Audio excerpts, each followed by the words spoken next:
Mana shuncha odam qilib ko'rgan, baribir o'xshamagan. Saniki o'xsharmidi? Puling yo'q, nimayam qila olarding. Bu shaharda yashab hech narsa qilib bo'lmaydi baribir. Boshqalar allaqachon qilganing bekorga ketadi baribir.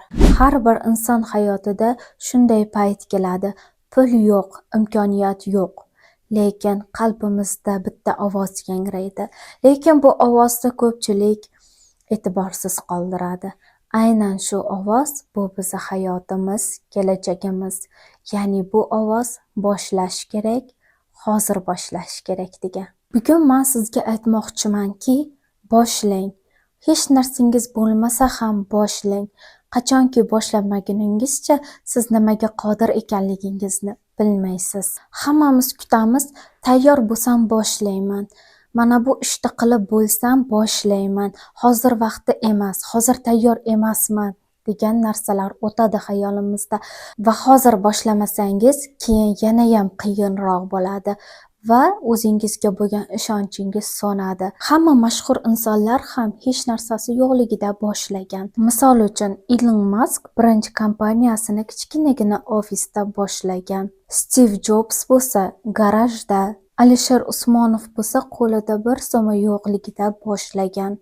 Bu bilan nima demoqchiman? Ularni ajratib turgan narsa sharoit emas, qaror bo'lgan. Boshlashda bitta siri bor. Ya'ni siz boshlash vaqtini kutmang. Siz boshlashga sharoit yarating. Harakat bu sizni yagona o'zgartiradigan narsa. Fikrlar ham yetarli emas, niyatlar ham yetarli emas. Faqat harakat qilish kerak. Har kuni biroz bo'lsa ham kichik qadamlar tashlang. Uni natijasi ko'zingizga ko'rinmasa ham to'xtamang. Chunki o'sish avvalo ko'rinmas joyda bo'ladi. Kelinglar sizlarga hayotiy misol keltiraman. Misol uchun bir yigit bor edi. U sport zalga chiqishdi. Keyinroq chiqaman, hozir tayyor emasman. Bugun krossovkam yaxshi emas. Meni sport zalga chiqish uchun kerakli futbolkam yo'q, kerakli shortikam yo'q, yoki yana bir mablag'im yo'q deb orqaga surib bordi. Va bir kun u hech narsasi tayyor bo'lmasa ham u sport zalga chiqishni boshladi. Hatto krossovkasi oddiy krossovka edi, zal uchun moslashmagan. O'sha bilan chiqdi va u hozir kim topinglarchi, o'sha sport zal murabbiysi. Yana shunday qizlar borki, telefonda 100 talab o'zini rejasini tuzadi, lekin hech qaysi birini boshlamagan. Agar hozir boshlasangiz, o'sha rejangiz bir yildan keyin o'sha orzularingiz amalga oshadi. Ozginadan bo'lsa ham bir yil mobaynida bu ko'p muddat bo'ladi va o'z maqsadlaringizga erishasiz. Shunday paytlar bo'ladi, sizga hech kim ishonmaydi. Qo'lingdan kelmaydi bu narsalar. Sen eplolmaysan deshadi, lekin siz ularda eshitmang.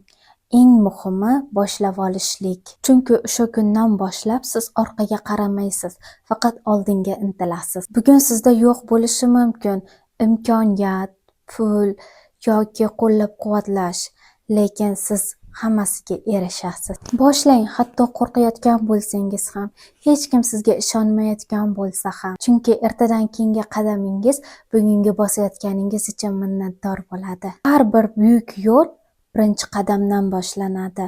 Hech narsa yo'qdan boshlaganlar doim eng cho'qqisiga chiqishadi. Bugun sizda tanlov bor, kutish yoki boshlash. Men sizga ishonaman va siz uddalaysiz. Qani boshlang.